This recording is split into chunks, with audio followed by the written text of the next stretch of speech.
इस मुलाकात में हमारे साथ हैं कांग्रेस के प्रदेश अध्यक्ष दीपक बैज। उनके साथ हम डाइनिंग पर बैठे हुए हैं और डाइनिंग पर डिस्कशन करेंगे। कुछ राजनीतिक बातें होंगी और कुछ पर्सनल बातें, क्योंकि चुनाव में बहुत कम वक्त है, इसलिए चुनौतियां बहुत सारी हैं। इन चुनौतियों का दीपक बैज कैसे सामना करेंगे, किस तरह के पॉलिटिकल इक्वेशंस बनेंगे कांग्रेस के अंदर, तमाम विषयों पर चर्चा करेंगे। तो चर्चा शुरू करते हैं। बैज साहब, आपको बहुत बहुत स्वागत है। धन्यवाद। बैज साहब, जब आप प्रदेश अध्यक्ष बने और राजीव भवन आए रायपुर, तो आपने एक बात बोली, 18 घंटे काम करना है। अभी आप कितने घंटे काम कर रहे हैं? लगभग 18 घंटे हमारा काम हो रहा है अभी। कार्यकर्ताओं को मैंने कहा है 18 घंटे काम करना है। 2 घंटे ज़्यादा काम कर लोगे तो हमारा बोनस है, 2 घंटे कम कर लोगे तो भी चल जाएगा, लेकिन मेहनत करना है। सिर्फ 1 महीने मोटा मोटी अगर मान के चला जाए कि 1 से 2 महीने का वक्त है और उसके बाद आचार संहिता, माना यह जा रहा है कि अक्टूबर के पहले हफ्ते या सितंबर के आखिरी में, इतने कम समय में, और फिर उसके बाद नवंबर में इलेक्शंस हैं, इतने कम समय में पूरे प्रदेश में दौरा करना, सारी तैयारियां करना और आपकी तमाम जो समितियां बनेंगी उनको काम में लगाना, कितना बड़ा चैलेंज है? देखिए, चैलेंज तो है। छोटा काम हो या बड़ा काम, हर काम में चैलेंज है। प्रदेश को संभालना है, बड़ी जिम्मेदारी है। तो निश्चित रूप से अभी हम लोग का रोड मैप लगभग 15 अगस्त तक का बन चुका है। बूथ लेवल के हमारे हर विधानसभा में सम्मेलन होगा और उसकी तैयारियां हो चुकी है। बस हम लोग 1-2 दिन में डेट फाइनल कर रहे हैं। हर विधानसभा में पहुंचेंगे। 90 विधानसभा में पहुंचूंगा मैं स्वयं भी, माननीय मुख्यमंत्री जी भी आएंगे और तमाम बड़े लीडर्स भी रहेंगे। अच्छा, एक चीज़ और समझना चाहता हूँ। ये बड़ा सवाल है, चूँकि प्रदेश अध्यक्ष आप सांसद रहे हैं। इससे पहले जब 18 का इलेक्शन हुआ था तो आपने विधायकी का चुनाव लड़ा था, विधायक बने थे, फिर उसके बाद सांसद बने। इस बार विधायक का चुनाव लड़ेंगे? मैं चुनाव लड़ूंगा या नहीं लड़ूंगा ये तो पार्टी तय करेगी। आपकी इच्छा क्या है? नहीं, इसमें पार्टी में रहने के बाद कोई व्यक्तिगत इच्छा रहता नहीं है। पार्टी गाइडलाइन, सभी नेता तो कोशिश करते हैं, उनकी अपनी ख्वाहिश होती है, अपनी प्रायोरिटी होती है। नहीं, वो ठीक बोल रहे हैं आप, लेकिन ये है कि मेरे चुनाव लड़ना चाहिए नहीं लड़ना चाहिए वो पार्टी तय करेगा। पार्टी जो भी दिशा निर्देश देगा उस हिसाब से काम करेंगे। अभी कहाँ कहाँ आपको दौरे होने हैं, कहाँ कहाँ जाएंगे? अभी तो हम लोग शुरुआत, क्योंकि बरसात है इसलिए अभी हम लोग कुछ दूर वाले क्षेत्र को अभी फोकस न करके हम लोग इस राजधानी के आसपास वाले क्षेत्रों को फोकस करेंगे। यहाँ से शुरुआत करेंगे हमारा संकल्प शिविर। यहाँ से शुरुआत करते जैसे जैसे बरसात कम होती जाएगी वैसे हम लोग फिर दूर वाले विधानसभाओं में भी हम लोग पहुँचेंगे। अच्छा, एक चीज़ और कि आपकी CWC का अनाउंसमेंट होना बाकी है। प्रदेश स्तर पे आपने कहा कि कुछ आंशिक बदलाव किए जाएंगे, तो राष्ट्रीय स्तर से लेकर के प्रदेश स्तर तक कई जिला अध्यक्ष हैं जो चुनाव लड़ना चाहते हैं, तो पिछली बार का फार्मूला अगर लागू होगा तो उनको भी शायद रिज़ाइन करना पड़ेगा। ऐसी परिस्थिति में, और आपकी कमेटियां जो बननी थी, बीजेपी की सारी कमेटियां बन चुकी है, लेकिन आपकी कमेटियों के नाम गए हैं अभी तक अनाउंसमेंट, तो ये जो देरी हो रही है इसका भी तो असर पड़ेगा। काम तो चल रहा है हमारा, युद्ध स्तर पर काम चल रहा है, बूथ स्तर से काम चल रहा है। पार्टी में और चुनाव की तैयारी में कहीं कोई फ़र्क नहीं पड़ना है। हाँ, कमेटी मैंने कहा अभी जल्द ही हम लोग घोषणा करेंगे। कमेटी जल्द बनेगी, बन गई है, लगभग फाइनली है, बस उसको और अंतिम रूप हमको देना है। अच्छा, एक चीज़ ये बताइए कि बस्तर से आप आते हैं। बस्तर में कहा यह जा रहा है कि पिछले बार की तुलना में जिस तरह से एक तरफा कांग्रेस को वोट मिले थे, सर्व आदिवासी समाज है, ईसाई समाज है, ये थोड़े से नाराज़ चल रहे हैं और वहाँ पे बार बार धर्मांतरण का मुद्दा उठाया जा रहा है। तो बस्तर को इस बार कांग्रेस के लिहाज से बड़ा चैलेंज माना जा रहा है। देखिए, बस्तर अब देखेंगे तो हमेशा से कांग्रेस से गढ़ रहा है। बीच में अगर 2008 और 3 और 8 की बात करें, ये 2 साल हो सकता है हमारी गलती की वजह से या भारतीय जनता पार्टी के झूठे वादों की वजह से थोड़े से जनता को प्रभावित करने में सफल हुई। अगर 2 साल को देखेंगे, 3 और 8 के बाद 13 भी देख लीजिए, 18 भी देख लीजिए, हमेशा उससे पहले भी देख लीजिए, हमेशा बस्तर में कांग्रेस को ज़्यादा बहुमत मिला है। इस समय भी 2018 के बाद 2023 में आज हमारे पास 12 सीट है। कांग्रेस फिर भी 12 सीट जीत के आएगी। नंबर 1। नंबर 2, हाँ, भारतीय जनता पार्टी धर्मांतरण को मुद्दा को लेकर बस्तर और अन्य क्षेत्रों में जहर बोलने का काम कर रही है, इसमें सफल नहीं होगी। देखिए, उनके पास कोई मुद्दा नहीं है, मुद्दा विहीन हो चुकी है। जनता के पास किस मुंह से जाएंगे? तो सिर्फ फुट डालो और राज करो, आपस में लड़ाने का काम, जाति से जाति को लड़ाने का काम, भाई से भाई से लड़ाने का काम, आदिवासी से आदिवासी लड़ाने का काम, धर्म से धर्म को लड़ाने का काम भारतीय जनता पार्टी कर रही है। ये सब चीज़ जनता समझ रही है, जान रही है, इससे कोई फर्क नहीं पड़ेगा। लेकिन लोग ये पूछते हैं कि बीजेपी, आपने जैसा कहा कि बीजेपी वहाँ पे धर्मांतरण को इशू बना रही है, तो कांग्रेस क्या कर रही है? कांग्रेस की सरकार है, कांग्रेस क्यों नहीं उसको रोक? देखिए, धर्मांतरण भारतीय जनता पार्टी की सरकार में सबसे ज़्यादा हुआ।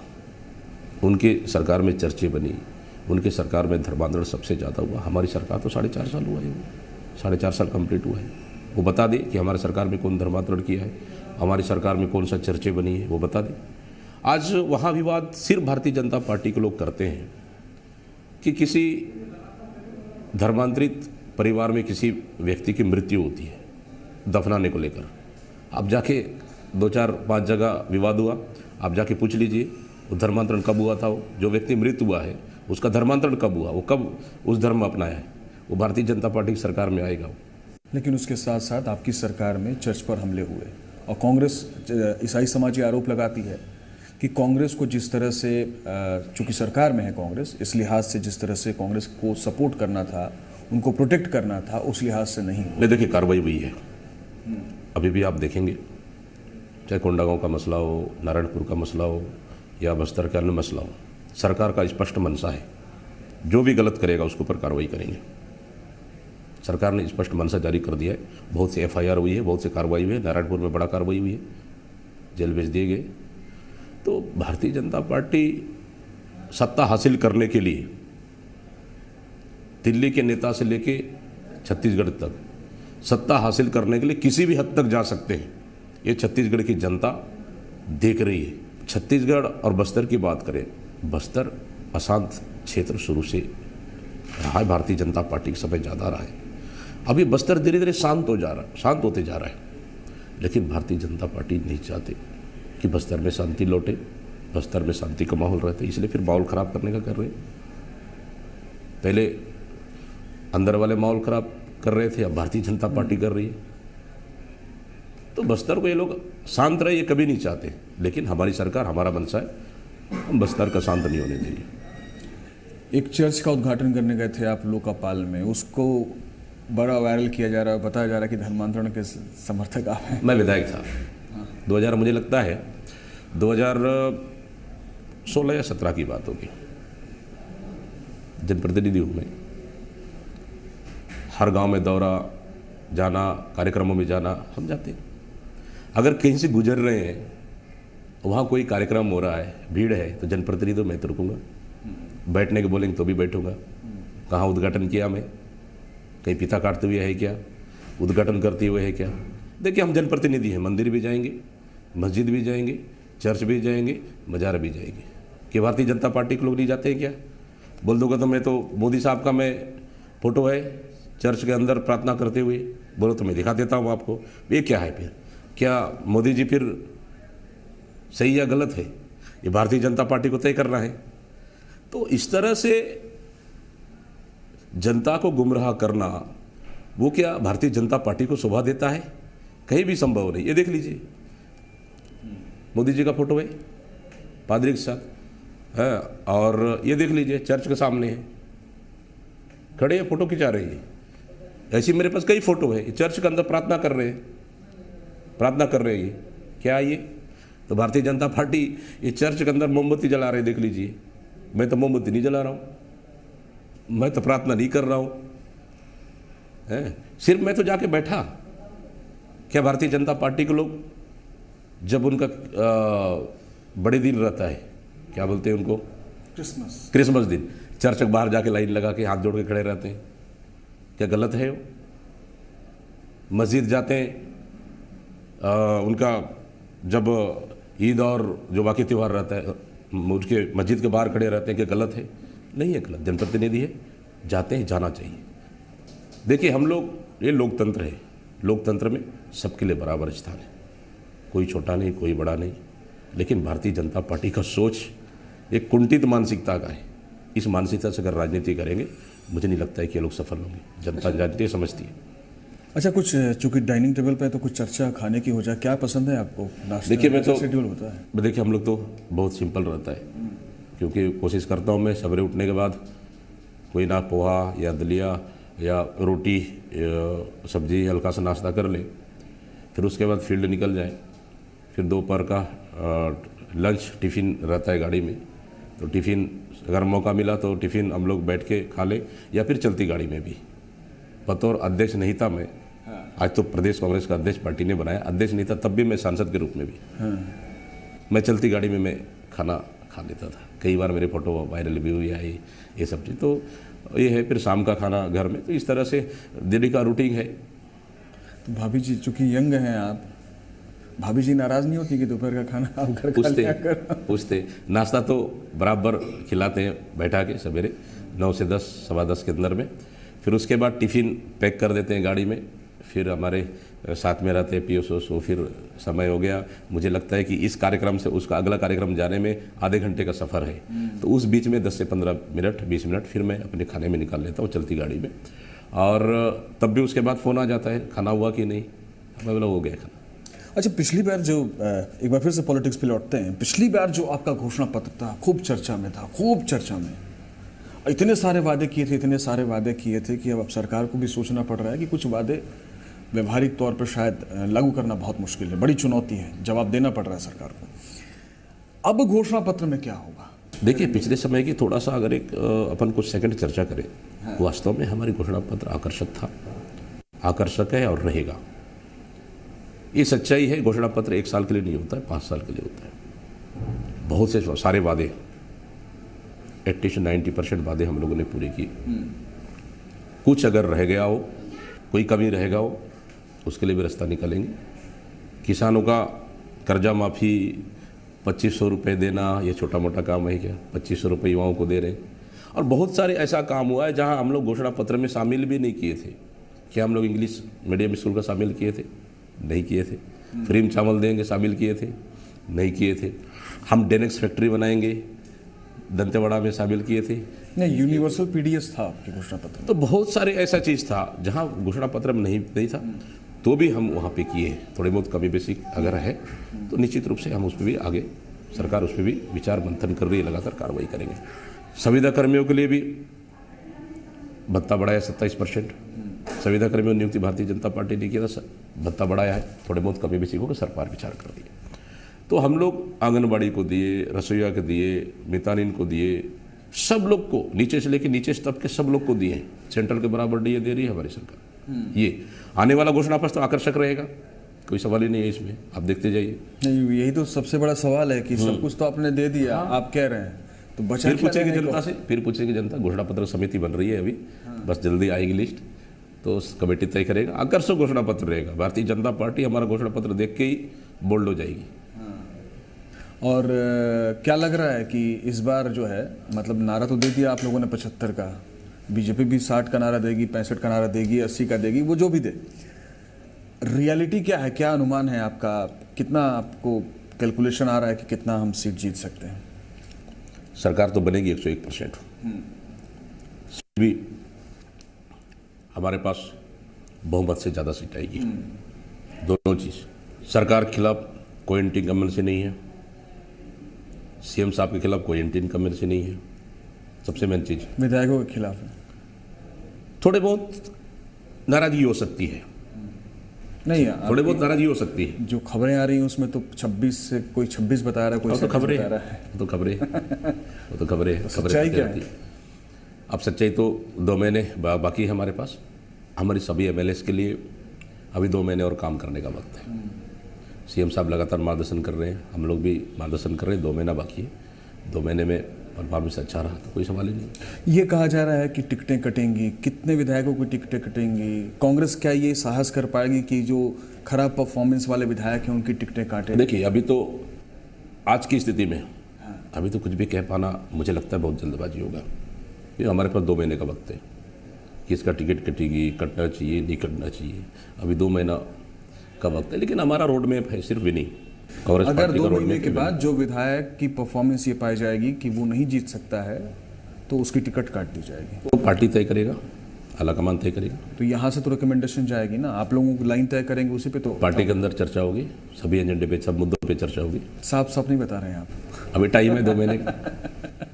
अभी 2 महीने का वक्त है कि घोषणा पत्र की बात हो गई, टिकटों की बात हो गई।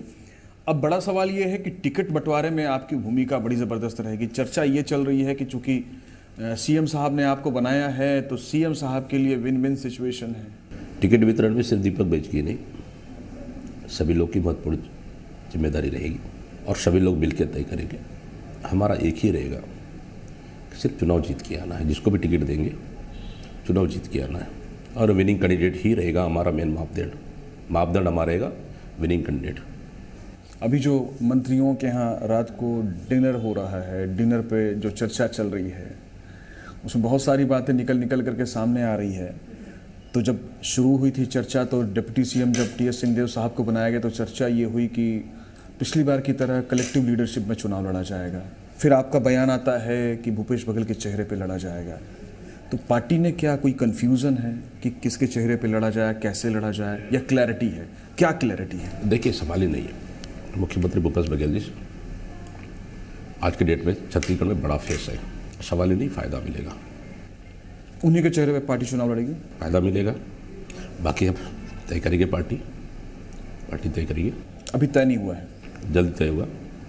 पार्टी तय करेगी, फ़ायदा मिलेगा। मैंने कहा ना, सीएम साहब का कहीं एंटी इनकम्बेंसी नहीं है, सरकार का कोई एंटी इनकम्बेंसी नहीं है। तो हम लोग, सरकार बढ़िया चल रहा है, स्मूथली चल रहा है, इसलिए हमको जनता के बीच में जाने में कहीं भी कोई दिक्कत नहीं है। पार्टी विधानसभा के साथ साथ लोकसभा की भी तैयारी कर रही है और खबर जो हमारे पास है उसके मुताबिक नेताओं को बता भी दिया गया है कि आप लोग ये हैं, आप लोग तैयारी कीजिए। क्या है इसमें सच्चाई? सच्चाई है, क्योंकि विधानसभा के जस्ट बाद 6 महीने के अंदर लोकसभा चुनाव भी होना है। हमारे पास वक्त उसके लिए भी कम है और वो चुनाव भी हमारे लिए महत्वपूर्ण है। छत्तीसगढ़ हम जीतेंगे, फिर हम पूरे राज्य मिलकर हमको दिल्ली भी जीतना है। इंडिया भी बना है, इंडिया से मोदी जी घबराए हुए हैं। वो एक बार वो बोलते हैं कि मैं अकेला सब पर भारी। वो तो 38-39 दल का नेता है, 38 से 39 दल का नेता है वो। और हम लोग 25 से 26। किसके पास बड़ी पार्टी है? उनके पास बड़ी पार्टी है, लेकिन हम पहले छत्तीसगढ़ जीतेंगे। दोनों तैयारी चल रही है, विधानसभा भी और लोकसभा, दोनों तैयारी हम कर रहे हैं। तो इस बार क्या होगा? क्योंकि पिछली बार तक अगर 2003 से 2004 से देखें तो कांग्रेस पिछली बार सबसे ज़्यादा 2 सीटें जीत पाई हैं। लगातार कांग्रेस लोकसभा चुनाव में हारती आई है। तो क्या स्ट्रेटजी है, किस तरह से इस चुनौती को पार करेंगे कि लोकसभा में भी कांग्रेस पार्टी की परफॉर्मेंस अच्छी रहे? मोदी जी, देखिए, हमारा छत्तीसगढ़ में ही नहीं, पूरे देश में दूसरी बार भी झूठ बोलकर सफल हो गए। अब तीसरी बार नहीं होंगे सफल। सभी राज्यों में इस समय हमारे इंडिया गठबंधन का सीटें जहाँ सभी राज्यों में ज़्यादा आएगी और छत्तीसगढ़ में प्योर कांग्रेस है, इसमें तो कोई गठबंधन है ही नहीं। तो इस समय हम लोग भी चाह रहे हैं 11 में जितने ज़्यादा हो सके सीट उतना ज़्यादा हम जीत के कांग्रेस पार्टी को हम दे दें, ताकि हम लोग जब दिल्ली की सरकार बनाएं तो छत्तीसगढ़ की भी महत्वपूर्ण भूमिका रहना चाहिए। नंद कुमार साय को पार्टी में लेकर के आपने झटका दिया है, कुछ और लोगों से बातचीत चल रही है? देखिए, नंद कुमार साय वरिष्ठ नेता है, भारतीय जनता पार्टी उन्होंने सींचा है। सरकार छत्तीसगढ़ गठन होने के बाद वो पहला लीडर है ट्राइबलों में, जहाँ 2003 में सरकार बनाने में भारतीय जनता पार्टी को मदद की। उसके बाद से लगातार उपेक्षित करते उसको आ रहे हैं। नंद कुमार राय जैसे व्यक्ति अगर पार्टी छोड़ देते तो सोच लीजिए आदिवासियों को कितना उपेक्षा हो रहा है पार्टी में। ये उसी का नतीजा आज कांग्रेस में अच्छा है। हम लोग मान सम्मान दे रहे, हमारा सीनियर लीडर है, मान सम्मान दे रहे, मान सम्मान में कोई कमी नहीं है। ननकीराम कंवर को अमित शाह जी आते हैं उसको गेट से बाहर भगा देते हैं कि आदिवासियों का अपमान नहीं है क्या? आदिवासियों का अपमान है? मतलब इतने सीनियर व्यक्ति आप उसको, ठीक है, मीटिंग में ना बिठाओ, अरे अंदर तो जाने देते, वेटिंग रूम में बिठा देते, चाय पिला देते, मुलाकात तो कर सकते हैं। मतलब इस तरह से बेइज्जती लगातार भारतीय जनता पार्टी करते ही है। कल देखिए, लता उसेंडी जी को राष्ट्रीय उपाध्यक्ष बनाए, निश्चित रूप से अच्छा है बस्तर के लिए। गर्व होता है हमें भी, लेकिन उसके नाम के आगे क्या लगा दिए? भारतीय जनता पार्टी भी पता नहीं है क्या? सोच रही है लता उसेंडी, तो इस तरह से अपमानित कर रही है। आप मध्य प्रदेश में आदिवासी के ऊपर पेशाब कर रहे हो, कौन था वो भारतीय जनता पार्टी का नेता? मणिपुर में क्या हालत है आप देख रहे हैं। तो इस तरह से लगातार उपेक्षित आदिवासी नेताओं कर रहे, उसी का नतीजा है कि भारतीय जनता पार्टी में जितने भी आदिवासी लीडर हैं वो अंदर अंदर बहुत ज़्यादा कुंठित हो रहे हैं। मुझे नहीं लगता है कि आने वाला समय में और बहुत सारे लोग आएंगे। ये तो बातचीत चल रही है, आपने ननकीराम कंवर का जिक्र किया, उनसे कुछ चर्चा हुई है क्या? अब कैसे बता देंगे? ये तो अंदर की बात है। तो अंदर की बात में बाहर बताने लायक क्या है? बाहर बताने का भी कुछ नहीं है, जब होगा तो वो पूरा प्रदेश देखेगा। तो भाजपा भी ये कोशिश कर रही है कि कुछ कांग्रेस का संतुष्ट हो, वो उधर चले जाएं। आम आदमी पार्टी अलग लगी हुई है। अब वो तो कोशिश करेंगे ही। एमपी में सफल हो गए, कर्नाटक में सफल हो गए थे, और अन्य राज्यों में सब उनका तो काम ही है तोड़ फोड़, खरीदो। महाराष्ट्र में भी देखिए, खरीदो अपने और ला लो। ये तो जीत तो सकते नहीं, तो जीतने वाले खरीदो, यही उनका तो एजेंडा है। वो तो कोशिश कर रहे हैं, लेकिन उनको हाथ खाली हाथ रहेगा, कुछ नहीं आने वाला उनके पास। चलिए दीपक भाई साहब, बहुत बहुत शुक्रिया हमसे बातचीत करने के लिए, बड़ी शानदार चर्चा रही। तो आज खास मुलाकात थी कांग्रेस के प्रदेश अध्यक्ष दीपक बैज के साथ।